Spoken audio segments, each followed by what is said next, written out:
Hello, Scroinklers. Before I show you the completion, if you want some general tips for this level or just want to know what this level is all about, make sure to stick around after.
Noyo!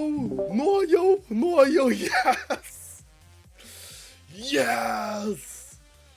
Ready? Yes!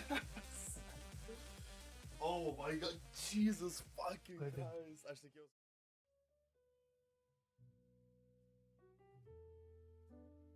Right, where do I even begin? I picked up Heatwave more than a year ago. It was supposed to be my new hardest after Artificial Dream. At first I got super consistent at the ending and at the level hole, but I just could not get any longer runs, like from 50 to 100 or so on. So I ended up just force playing it from zero.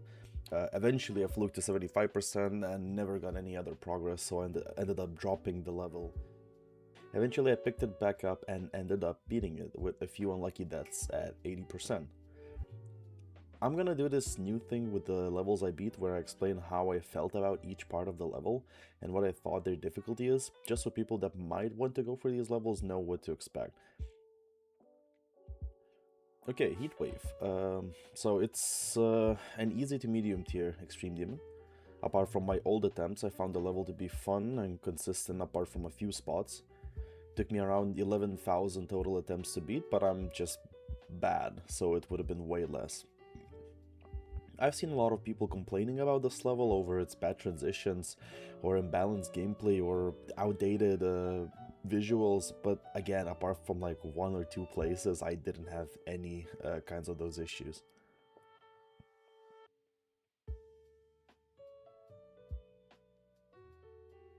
So starting off with the first cube and ball, I believe it to be around easy medium demon difficulty, sometimes here or there, but nothing really hard. The hardest click in this section is this orb at the beginning of the ball section, and that's about it. The UFO part just before the fish drop is also super free, so not too hard. This beginning part, overall the pre-drop is fun and not super annoying, so I rate it like 7 out of 10. Getting into the first drop, the wave plus cube, again, nothing super difficult, a few blind clicks in the wave, but they get consistent real quick. It's just all muscle memory. Nothing about the cube stands out as well, just like a few tight timings, but not something that I would boast about. Next up is the first quote-unquote blind ship section. I call it blind because it's just muscle memory and feel of how you click in that section. Like, you kind of just have to get a feel for that hold. There is a somewhat consistent way to do it, but it's pretty much a muscle memory thing. The way I did it personally is holding into the gap, then releasing just after the gravity portal, and readjusting with a few clicks after it. In the end, most of the time I got to this place, I passed it. After that, just a few easy timings, and then the ship before second drop isn't super hard. You just have to time the orbs and make sure to fly so kind of straight and not die to the saw blades. This section overall wasn't too bad, and because the blind ship click is relatively close to the beginning of the level, I'd say I also enjoyed this section, so I give it 8 out of 10. When we get to the second drop, we have some timings, not too difficult, but they aren't too forgiving as well. You have to make sure to learn the proper timings for these clicks, because some of them have to be pressed early, some of them have to be pressed late. Going into the wave, it also isn't too hard, just some light clicks into some more timings. But then after it comes the second quote-unquote blind ship section. Although this one is the most reactable out of all of them. You kind of have to click here to straighten out the ship going into the gravity change portal, and after it just readjusts heading up and straight. It can feel weird at first, but also gets consistent. You just have to practice it. After that, some timings into another mini wave and a third blind ship hold. Once again, this one is also reactable and not super inconsistent. You just have to practice it. Like, if you practice these clicks, you won't have any problem with them. Then a few more jumps and we go into the third drop. Overall, I didn't struggle with this section that much, but it being in the middle of the level, kinda dying to it sometimes felt really annoying, and I wished I could have just passed these spots. Still, I rated 7 out of 10. So the third drop is the most enjoyable part in this whole level, in my opinion. It is full of timings, some hard, some easier. You'll really have to practice this spot in order to get consistent at it, but once you do, it'll flow really nicely. Some notable timings is this green orb right here and this blue orb up here. Make sure you get them down, because if you do, you will have no problems passing this section. After the cube timings, some tight UFO portal timings, and then we get into the duel. Now, I've heard a lot of people complaining about this part because of its peculiar timings and gameplay, but personally, I found it to be consistent and fun, especially rhythmical. It follows the beat somewhat, so it makes it easier to learn and way much more fun to play. Once again, everything lies on how much you prepare for this drop, practice it, because it's in the middle of the level, so dying here will be more punishing. Overall, 8 out of 10. The next section is a nice break part, without any super tight gaps or timings.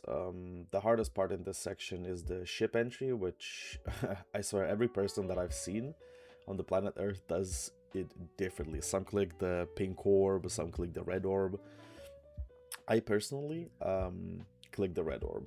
I just found it easier, and once you enter into the ship, you just readjust based on visual cues and feeling or muscle memory. And after that, somewhat easy timings, and then we get into the most infamous part of this level, the 75% ship. What can I say? It's pretty difficult. Not only do you have to get a good entry into it, in a very specific way, because otherwise you'll just die if you're too low or too high into the entry, but you also have to fly through moving diagonal spike corridors with switching gravity in the middle. Practice this a lot, because it will probably still come down to RNG when you eventually get there from zero. You just kind of have to get a feeling for it. There's no other way. After that horrible section, some easy clicks to get you set up for the ending of the level. So just because of that 75% ship, I rate this section 5 out of 10. The last 20% are probably the easiest out of the whole level, except for like the pre-drop. The only hard part in this whole section is the first ship, because it just has some narrow tunnels that you have to navigate through, hence me dying here 2 times in the same spot, which was super unlucky because I shouldn't have. Because this whole ending section is flukable, right? If you practice this enough, you will just kinda, when you reach it, you will just fluke it. After the ship, there's some relatively easy bowling cube timings into some buffer clicks for the duel, except for this first click. Make sure to line it up properly. And then some really easy clicks to finish off the level. Like, you should pretty much have no problem with this part at all if you practice this enough, so make sure you do. I overall rated 8 out of 10.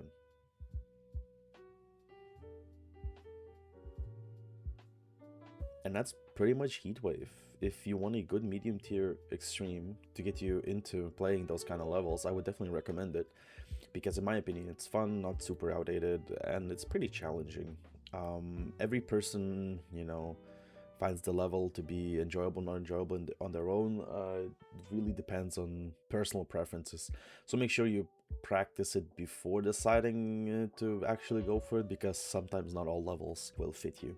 But overall rating of the level, I'd say it's like a 7 out of 10. Definitely not bad.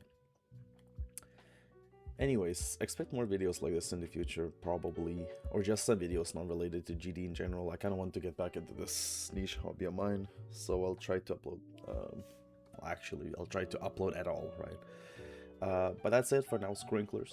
See you next time.